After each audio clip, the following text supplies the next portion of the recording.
ഈ വെണ്ടയ്ക്ക വേണ്ട, ഇതൊരു സാധാരണ വെണ്ടയ്ക്കല്ല കേട്ടോ. ഇതിൻ്റെ ടേസ്റ്റ് വളരെ ഡിഫറെൻ്റാണ്. നമുക്ക് ഈ വെണ്ടക്കായോ എങ്ങനെ മെഴുകുവരട്ടി ഉണ്ടാക്കണേന്ന് നോക്കാം കേട്ടോ.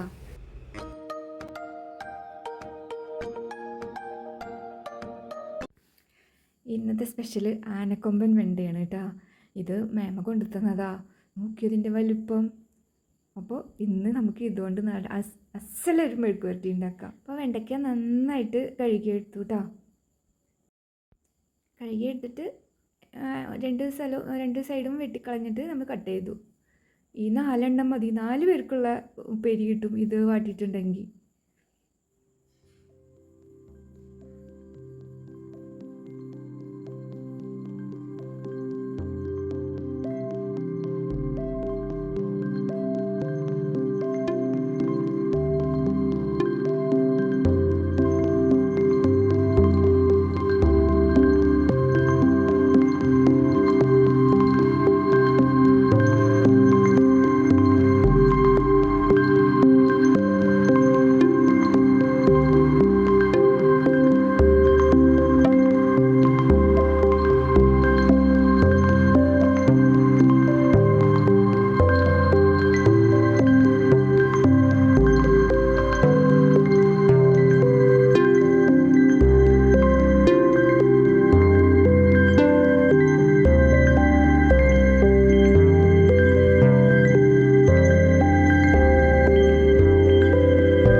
നമ്മുടെ ഇതേ എല്ലാം കട്ട് ചെയ്ത് കഴിഞ്ഞു കേട്ടോ.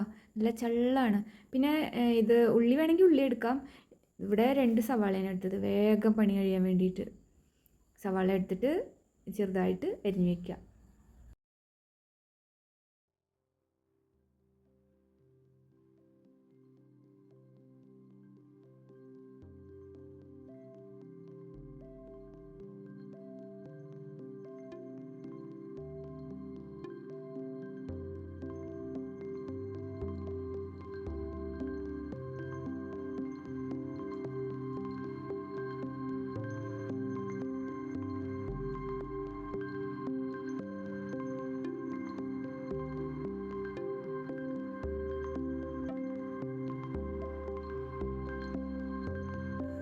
അപ്പോൾ സവാള അരിഞ്ഞു. ഇനി നമ്മൾ ചട്ടി വെച്ചിട്ട് എണ്ണ ഒഴിക്കുക. എണ്ണ ചൂടാകുമ്പോൾ സവാളയ്ക്ക് ഇട്ട് കൊടുത്ത് നന്നായിട്ട് വഴണ്ട് വരട്ടെ കേട്ടോ.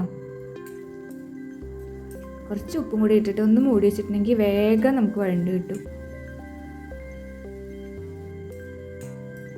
ഇനി ഉള്ളിയോ വെളുത്തുള്ളിയൊക്കെ വേണമെങ്കിൽ ചതച്ച് ചേർക്കട്ടോ സവാളയ്ക്ക് പകരം. ഇത് എളുപ്പപ്പണിയാണ്. കുറച്ച് നേരം മൂടി വെച്ച് തുറക്കുമ്പോഴേക്കും സവാള നന്നായിട്ടൊന്ന് വാടിയിട്ടുണ്ടാവും. അപ്പോൾ നമുക്ക് വേഗം ഇങ്ങനെ മൂത്ത് കിട്ടും സവാള. ഇതുപോലെ നന്നായിട്ട് മൂത്ത് വരണം കേട്ടോ. പിന്നെ ഒന്നുമില്ല, പിന്നെ മുളക് പൊടി ഇടുക. കുത്തിപ്പൊടിച്ച മുളകാണെങ്കിൽ ആദ്യമേ തന്നെ ഇടാം കേട്ടോ. പക്ഷേ ഇതിന് ഇങ്ങനെയാണ് സ്വാദ്. ഇത് നല്ല സ്വാദ് ഉണ്ടായിരുന്നു ഇങ്ങനെ മുളക് പൊടി ഇട്ടിട്ട്. പിന്നെ കുറച്ച് കറിവേപ്പില ഇട്ട് കൊടുക്കുക. വേറെ ഒന്നും വേണ്ട. ഇത് സാധാരണ വെണ്ടേക്കാളും നല്ല സ്വാദാണ്. അതുപോലെ ഇങ്ങനെ മുരിഞ്ഞൊന്നും കിട്ടണ്ട കേട്ടോ. ജസ്റ്റ് ഒന്ന് വാടി വന്നാൽ മതി.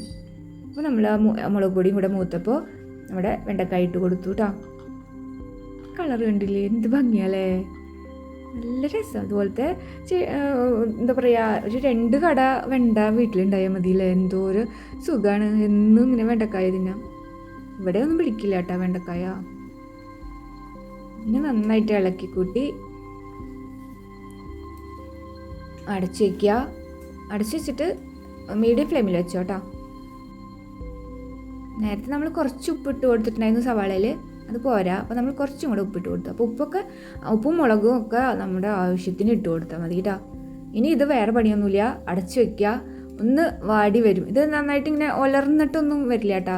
ഇങ്ങനെ അതിനിൽ നല്ലത് ഇങ്ങനെ ചെറുതായിട്ട് കുഴഞ്ഞിരിക്കണതാ. അപ്പോൾ ഇത് കുറച്ച് നേരം ഒന്ന് അടച്ചു വെച്ചാൽ മതി. 5 മിനിറ്റ് കൊണ്ട് നന്നായിട്ട് വാടി കിട്ടും. ചള്ളായതുകൊണ്ടാണ് കേട്ടോ വേഗം വാടി കിട്ടിയത്. ഇളക്കി കൂട്ടിയിട്ട് ഒന്നും കൂടെ അടച്ചിടാം. അധികം ഇത് വെന്തിട്ടില്ല. ആദ്യത്തെ പ്രാവശ്യം തുറന്നപ്പോൾ വെന്തിട്ടുണ്ടായിരുന്നില്ല. പിന്നെ ഒരു പ്രാവശ്യം കൂടെ അടച്ചിട്ടിട്ട് ഒന്ന് വേവിച്ചെടുത്തു. വെള്ളം ഒന്നും ഒഴിക്കണ്ട കേട്ടോ.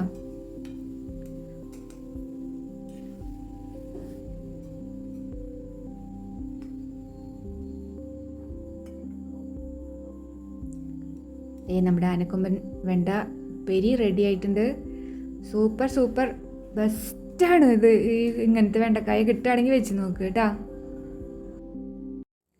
വീഡിയോ ഇഷ്ടമായെങ്കിൽ ലൈക്ക് ചെയ്യുക, കമൻറ്റ് ചെയ്യുക, സബ്സ്ക്രൈബ് ചെയ്യുക. ഇനി അടുത്തൊരു വീഡിയോയിൽ ഒരു സിമ്പിൾ റെസിപ്പി ആയിട്ട് നമുക്ക് വീണ്ടും കാണാം. അതുവരേക്കും എല്ലാവരും നല്ല സന്തോഷമായിട്ടിരിക്കുക.